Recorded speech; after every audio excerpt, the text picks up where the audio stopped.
Hello all traders. Today is Wednesday, 22nd of January 2025, and we're going to look at the trades that we have taken on Nasdaq, Dow Jones and S&P 500 futures.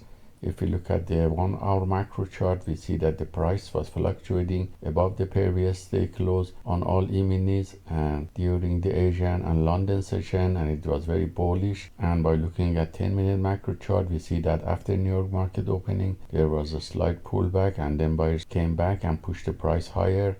So our plan of action for today was to wait for the volatility to calm down, and when we have a pullback, we take long position in a well-established uptrend or at the level of support. So that's what we have done. And as you see here on Nasdaq, around 940, when the price had some pullback here on this candle, we took one long position with setup C, and around 11 o'clock when there was a deeper pullback, at this point we took one long position also with setup B here. And on S&P 500 also around this area, when the buyers came back, I took long position here in this area. This wave of uptrend was taken with setup T and the pullback with setup C. And later afternoon around 1:30, when the price was retesting this level again and the buyers came back, I took another long position on Nasdaq with setup C. And all these signals were copied by copy trader to multiple Apex Trader funding accounts.